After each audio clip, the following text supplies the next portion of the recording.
दोस्तों, इंसान के शरीर में सिचुएशन के हिसाब से अलग अलग तरह के इमोशंस जनरेट होते हैं।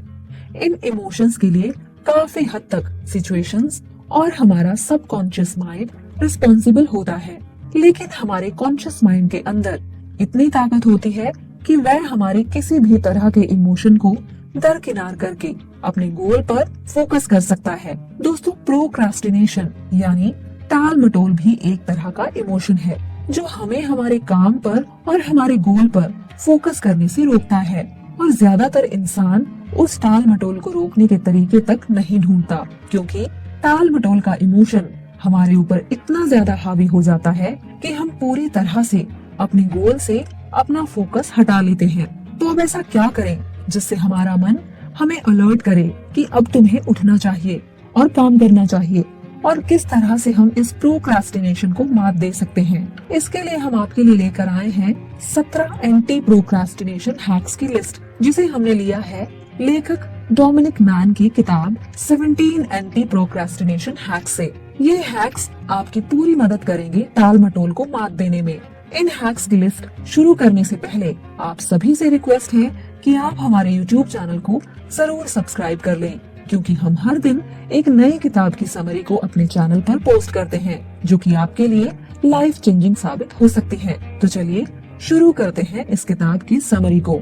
इस किताब में सबसे पहले बताया गया है दैट इंटेलिजेंट पीपल प्रोक्रास्टिनेट मोर, यानी बुद्धिमान लोग काम को ज्यादा टालते हैं। अक्सर ये देखा गया है कि बुद्धिमान लोग चीजों को ज्यादा टालते हैं। ऐसा इसीलिए होता है क्योंकि वे किसी भी काम को करने से पहले ज्यादा ही सोच विचार करने में लग जाते हैं। वे हर काम को हर एंगल से समझना चाहते हैं। अगर कहीं लॉजिक नजर ना आ रहा हो तो वो इसे और ज्यादा जानना चाहते हैं, लेकिन इससे उनका काम अटक जाता है और कई बार वे उसे करना ही भूल जाते हैं या फिर वो उसे शुरू ही नहीं कर पाते। तो दोस्तों, अगर आपके साथ भी ऐसा होता है तो सबसे पहले इसी आदत को चेंज करें। जल्दी डिसीजन लें और काम पर जुट जाएं। ज्यादा टाइम सोचने में वेस्ट ना करें, बल्कि जो है और जितना है उन्हीं साधनों के साथ अपने काम को शुरू कर दें। हाँ, थोड़ा आइडिया जरूर लें कि ये काम कैसे होगा, लेकिन बहुत ज्यादा देर तक इस काम को खींचे ना।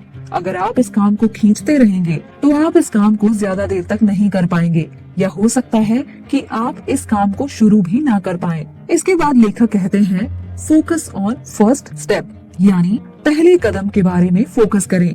जब भी कोई काम करने लगे तो सबसे पहले स्टेप पर फोकस करना शुरू करें। सारे काम के बारे में एकदम से ना सोचने लगे। ये ना सोचें कि ये काम तो बहुत ज्यादा बड़ा है, बल्कि उसे छोटे छोटे स्टेप्स में डिवाइड कर लें और देखें कि सबसे पहला स्टेप कौन सा है और उस पर फोकस करने के लिए आपको कितने वक्त की जरूरत है और आप उस काम के उस हिस्से को करने में कितना वक्त ले सकते हैं। पूरे काम के बारे में एक ही बार में ना सोचें, बल्कि ये सोचें कि एक ही स्टेप तो लेना है, इसे मैं पहले कर लेता हूँ, और ऐसा करते करते आप सारे स्टेप्स कंप्लीट कर सकते हैं और आपका काम जल्दी और आसानी से निपट जाएगा। इसीलिए सबसे पहले कदम के बारे में सोचें। इसके बाद लेखक कहते हैं मोमेंटम इज की, यानी कि आपकी गति ही आपके काम को कंप्लीट करने की चाबी है। अगर आप कोई काम कर रहे हैं तो उसे जल्दी से कर लें। ये ना सोचें कि इतना अभी कर लेता हूँ और बाकी का शाम को करूँगा, क्योंकि जब हम किसी काम की स्पीड पकड़ लेते हैं तो उस स्पीड में सारा काम एकदम से हो जाता है, लेकिन बीच में अगर हम रुक गए तो फिर शुरू करना सबसे ज्यादा मुश्किल होता है, क्योंकि रुकने से इनर्शिया आ जाता है। न्यूटन का लॉ ऑफ इनर्शिया आपने पढ़ा ही होगा, जो कहता है कि अगर कोई चीज खड़ी है तो वो खड़ी ही रहेगी जब तक कि आप उस पर बल ना लगाएं, और वैसे ही अगर कोई चीज चल रही है तो वह चलती रहेगी, क्योंकि हम उस पर बल लगा रहे होते हैं। हमारे दिमाग के साथ भी ऐसा ही है। इसीलिए अगर आपने कोई काम एक बार शुरू किया है तो मोमेंटम यानी उस गति को बनाए रखें और जल्दी से सारा काम निपटा लें, क्योंकि दूसरी बार आपको फिर से शुरू करना मुश्किल लग सकता है। इसी से रिलेटेड एक और ट्रिक लेखक ने हमें बताई है। अगर आप एक काम कंप्लीट कर लेते हैं तो हमारे अंदर मोटिवेशन आ जाती है, कॉन्फिडेंस भी बढ़ जाता है। उसी समय आप अपना दूसरा काम शुरू कर दीजिए जिस वक्त आपके अंदर कॉन्फिडेंस हो। कम से कम पहला स्टेप तो कंप्लीट कर ही लीजिए, इससे आपको सारा काम निपटाने में काफी आसानी होगी। उसके बाद लेखक कहते हैं make a tasty to do list, यानी कामों की सरल सूची बनाएं। सुबह उठते ही टू डू लिस्ट यानी अपने कामों की सूची बनाएं। उसमें वे काम लिखें जो आप पूरे दिन भर में करने वाले हैं। फिर जो काम सबसे जरूरी हों उनके आगे 1 लिख लें। बाकी बचे कामों के आगे 2 और 3 लिख लें। फिर उन कामों को करने में जुट जाएं। यहाँ पर आप प्रायोरिटी के हिसाब से नंबरिंग कर सकते हैं। जो काम हो जाए उसके आगे आप टिक मार्क करते जाएं। इससे आपके दिमाग में क्लैरिटी आएगी कि अब आपको क्या करना है और आपने अभी तक क्या कुछ कर लिया है। कामों को होता देख आप खुद और ज्यादा मोटिवेशन से भर जाएंगे। पेपर पर लिखना भी काफी कारगर सिद्ध हो सकता है। एक बार इसे करके जरूर देखें। इसके बाद लेखक ने इस किताब में 2 मिनट रूल का जिक्र किया है। 2 मिनट रूल यानी 2 मिनट का नियम। ये रूल काफी काम का है। जब भी आपके पास कोई काम आए तो उसे 2 मिनट में करने की सोचें। अगर बिजली का बिल आया है तो एकदम से वेबसाइट खोलकर पे कर दें। अगर आपको एफडी करनी है तो फटाफट कर दें। कोई फॉर्म भरना है तो उसे भी कर दें। अपने दिमाग से कहें कि 2 मिनट का ही तो काम है। इससे आपके दिमाग को ये नहीं लगेगा कि ये तो बहुत ज्यादा वक्त का काम है और इसमें बहुत ही ज्यादा झंझट है। अगर आप ये खुद से कहेंगे कि आप 2 मिनट में इस काम को कर लेंगे तो आपके दिमाग को ये हिंट मिलेगा कि ये काम 2 ही मिनट का है और आपके अंदर उस काम को 2 मिनट में करने की ऑटोमेटिक कैपेसिटी जनरेट हो जाएगी। इसी रूल को ऑथर ने 2 मिनट रूल का नाम दिया है। इसके आगे लेखक बताते हैं macro goals and micro goals के बारे में।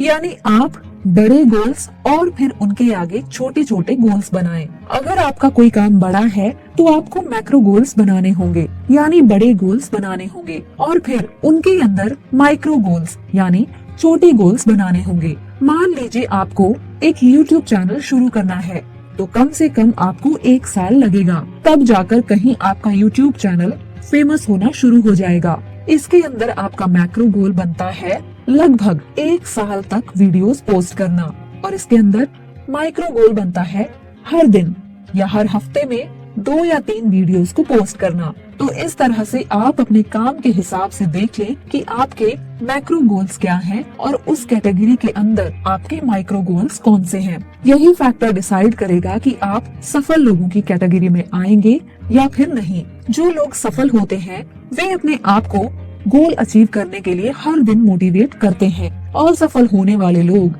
जल्दी से भाग जाते हैं। उन्हें जल्दी रिवॉर्ड चाहिए होता है। तो मोटिवेटर रहने का सबसे अच्छा तरीका है मैक्रो गोल को माइक्रो गोल में कन्वर्ट करना। जैसे कि शुरू में आप ये सोच सकते हैं कि आप 1 महीने में 10 वीडियोस पोस्ट करेंगे, तो इसके लिए आपको 10 वीडियोस का मटेरियल इकट्ठा करना होगा। उसके बाद आपको उन पर धीरे धीरे काम शुरू करना होगा। 1 महीने में आपको लिस्ट बनानी होगी कि कौन सी डेट्स पर आपको वीडियोस पोस्ट करनी है। इस तरह से आपको अपने माइक्रो गोल के बारे में क्लैरिटी जरूर मिलेगी और इसी तरह धीरे धीरे आपका YouTube चैनल भी रैंक करने लगेगा। तो यही तरीका अगर आप हर काम में लगाएं तो आप अपने बिजनेस को, अपने स्पोर्ट्स को या अपनी आर्ट्स को निखार सकते हैं और अपने गोल को अचीव कर सकते हैं, क्योंकि सारे काम सालों की मेहनत मांगते हैं। इसके बाद लेखक बताते हैं टाइम ब्लॉक्स के बारे में। सबसे पहले ये डिसाइड करें कि आप कौन सा काम कब, कहां और कैसे करेंगे। ये डिसाइड कर लेने के बाद आप उस काम के लिए टाइम भी फिक्स कर लें। जिस वक्त आपका काम का टाइम है उस वक्त आप किसी भी तरह की डिस्ट्रैक्शन में ना फंसे। आप ये डिसाइड कर लीजिए कि उस वक्त में आपको दूसरा कोई भी काम नहीं करना है। अगर आपने सोचा है कि आज आप एक वीडियो बनाएंगे तो आप उस टाइम फ्रेम में सिर्फ वीडियो बनाने का ही काम करेंगे। ऐसा आप हर काम के साथ कर सकते हैं।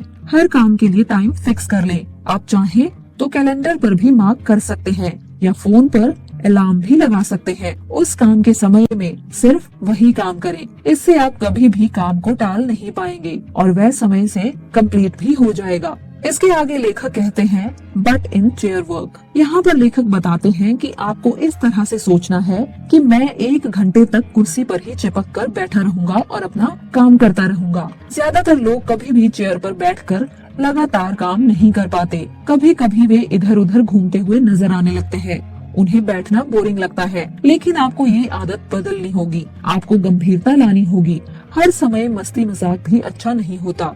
बस खुद से ये बोलें कि 1 ही घंटे की बात है, मैं लगन से काम कर लेता हूँ। अगर आपको 1 घंटा ज्यादा लगता हो तो आप आधा घंटा भी लगातार काम कर सकते हैं। फिर 10 मिनट की ब्रेक ले सकते हैं। और फिर से आधा घंटा या 40-45 मिनट बैठकर काम करें। आप देखेंगे कि आपके काम आराम से हो रहे हैं और कुछ भी लंबे समय तक पेंडिंग नहीं रहेगा। इसके आगे लेखक बताते हैं एयरप्लेन डेज के बारे में। एक रिसर्च के दौरान ज्यादातर लोग फ्लाइट के दौरान बहुत ज्यादा प्रोडक्टिव फील करते हैं और वे उस टाइम काफी सारे काम निपटा लेते हैं। रिसर्चर को हैरानी हुई कि ऐसा क्यों होता है। एनालाइज करने पर उन्होंने पाया कि फ्लाइट के दौरान कोई भी डिस्ट्रैक्शंस नहीं होती, ना मनमर्जी का टीवी होता है, न शॉपिंग, न फोन कॉल्स, न इंटरनेट, ना ही सोशल मीडिया, कुछ भी नहीं होता। ऐसे में इंसान टाइम पास के लिए अपने पेंडिंग काम करने लग जाता है। तो दोस्तों यही ट्रिक आप डेली लाइफ में भी यूज कर सकते हैं, लेकिन इसके लिए आपको फ्लाइट में बैठने की जरूरत नहीं है।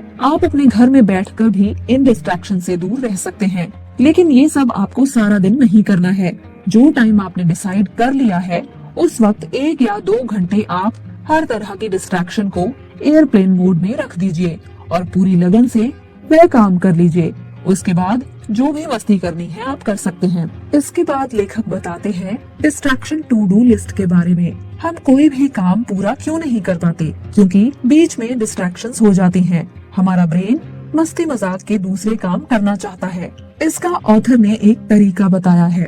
आपको डिस्ट्रैक्शन की टू डू लिस्ट तैयार करनी है। वह सब काम लिख लीजिए जो आपके मन में उठते रहते हैं। जैसे कि आजकल इंस्टाग्राम पर रील्स देखने की सबको आदत है, या फिर नेटफ्लिक्स पर वेब सीरीज देखने की। जब आप अपनी डिस्ट्रैक्शन लिस्ट बना लेंगे तो इससे आपके दिमाग को लगेगा कि आप इन कामों को त्याग नहीं रहे, बल्कि उन्हें भी अलग समय दे रहे हैं। इसके बाद आप अपना मेन काम कर लें। जब वह खत्म हो जाए तो डिस्ट्रैक्शन वाले काम कर लें। इस तरह आपके सारे जरूरी काम हो जाएंगे।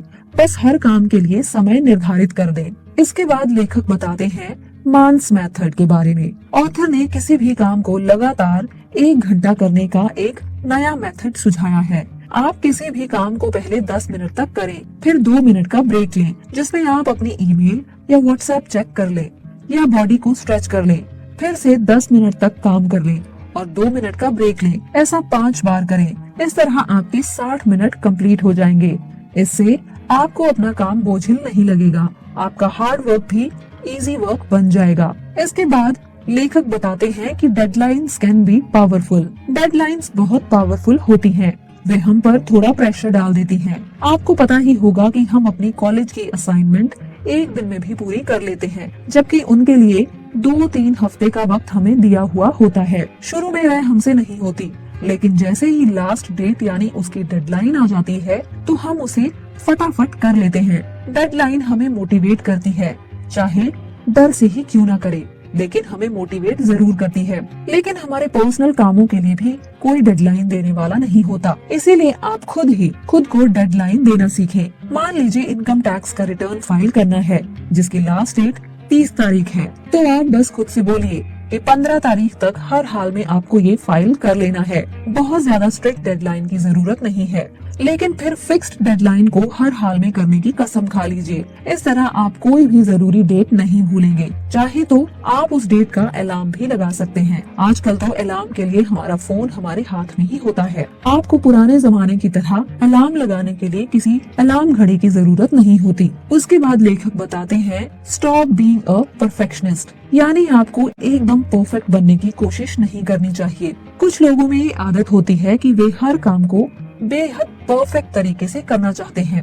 वे सोचते हैं कि कुछ भी गलती नहीं होनी चाहिए और सबको वह काम बहुत अच्छे से दिखना चाहिए। इसी वजह से वे अपना काम शुरू तक नहीं कर पाते। करते भी हैं तो पूरा नहीं कर पाते। इसे साइकोलॉजी में एनालिसिस पैरालिसिस कहते हैं। मतलब किसी भी काम को करने से पहले बहुत ज्यादा सोच विचार करना और बहुत ज्यादा एनालिसिस करना। इससे हमारे दिमाग को बहुत ही ज्यादा नेगेटिव सिग्नल्स जाते हैं। वह डरने लग जाता है कि अगर मैंने कोई गलती कर दी तो क्या होगा। इस डर से हम अपने काम को कभी शुरू भी नहीं कर पाते। हम सोचते हैं कि अभी मुझे और ज्यादा सोच विचार कर लेना चाहिए ताकि कहीं भी कोई गलती ना हो और कोई क्रिटिसाइज ना करे। लेकिन इस चक्कर में काम शुरू नहीं हो पाता और वो अधूरा ही रह जाता है। इसीलिए अच्छा है कि आप अपने काम को शुरू कर दीजिए। अगर कोई कमी रह भी जाती है तो बाद में उसे ठीक किया जा सकता है। और कई बार कुछ काम कुछ सीखने के लिए भी किए जाने चाहिए। जब आप गलती करते हैं तो आप सीखते हैं, तो आप अपने लिए लर्निंग एटीट्यूड का भी इस्तेमाल कर सकते हैं। इसीलिए काम में कूद पड़ना जरूरी है, लेकिन हाँ, अंधों की तरह नहीं, बल्कि थोड़ा सोच विचार भी जरूरी है। लेकिन हद से ज्यादा सोच विचार करना भी डेंजरस होता है। बैलेंस बिठाइए और शुरू हो जाइए। इसके बाद लेखक सवाल पूछते हैं, कैन यू प्रोक्रास्टिनेट प्रोडक्टिवली? दोस्तों, हम कितने भी प्रोडक्टिव क्यों ना हो जाएं, लेकिन कभी ना कभी हमारा मन काम को टालने की जिद कर ही देता है। कभी आलस की वजह से तो कभी मूड की वजह से।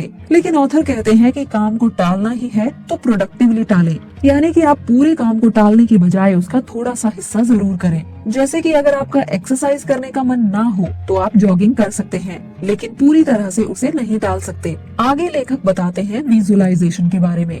दोस्तों, हम सभी चीजों को विजुअलाइज करते हैं, लेकिन ठीक से नहीं कर पाते। ज्यादातर हम डे ड्रीमिंग करते रहते हैं, यानी दिन में सपने देखते रहते हैं। जैसे बहुत से लोग लेट कर ये सोचते रहेंगे कि एक दिन मेरी बहुत अच्छी बॉडी बन जाएगी, या एक दिन मेरा YouTube चैनल बहुत ज्यादा सब्सक्राइबर्स और बहुत ज्यादा व्यूज हासिल कर लेगा, लेकिन उसके लिए भी काम नहीं करते। डे ड्रीमिंग बुरी नहीं होती अगर एक लिमिट में की जाए तो। डे ड्रीमिंग को आप ज्यादा इफेक्टिव बना सकते हैं। एंड गोल को विजुअलाइज करने के साथ साथ आप उस गोल के स्टेप्स को भी विजुअलाइज करें। खुद को जिम में एक्सरसाइज करते हुए देखें या पसीना बहाते हुए भी देखें।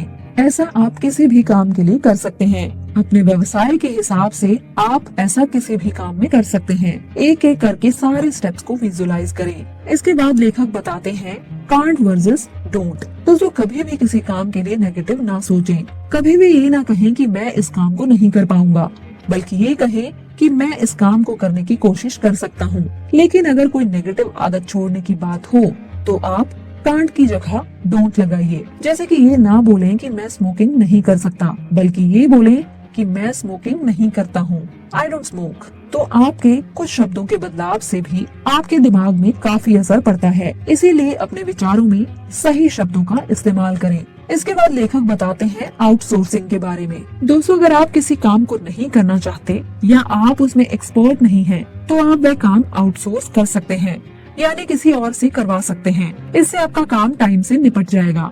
ऐसा ज्यादातर एंटरप्रेन्योर्स करते हैं, ज्यादातर बिजनेसमैन भी ऐसा करते हैं। आजकल वर्चुअल असिस्टेंट्स का जमाना है। बहुत से बिजनेस ओनर्स अपना डेटा एंट्री या ईमेल आदि भेजने का काम आउटसोर्स कर देते हैं। मलेशिया, फिलीपींस और पाकिस्तान में बहुत से वर्चुअल असिस्टेंट्स मिल जाते हैं। आप फीवर, फ्रीलांसर या अपवर्क जैसी वेबसाइट्स पर भी आउटसोर्स करने के लिए लोगों को ढूंढ सकते हैं। दोस्तों, अगर आप इन तरीकों का इस्तेमाल करते हैं तो आप अपने पेंडिंग कामों की लिस्ट को जल्दी से खत्म कर पाएंगे। तो दोस्तों, इसी के साथ हमारी आज की बुक समरी यहीं पर कंप्लीट होती है। हम आशा करते हैं कि आपको ये बुक समरी अच्छी लगी होगी। अगर आपको ये वीडियो पसंद आई हो तो इसे लाइक करके अपने दोस्तों में जरूर शेयर कीजिएगा और हमारा YouTube चैनल सब्सक्राइब करके हमें प्रोत्साहित करना ना भूलिएगा। तो दोस्तों, सुनते रहिए, सीखते रहिए। धन्यवाद दोस्तों।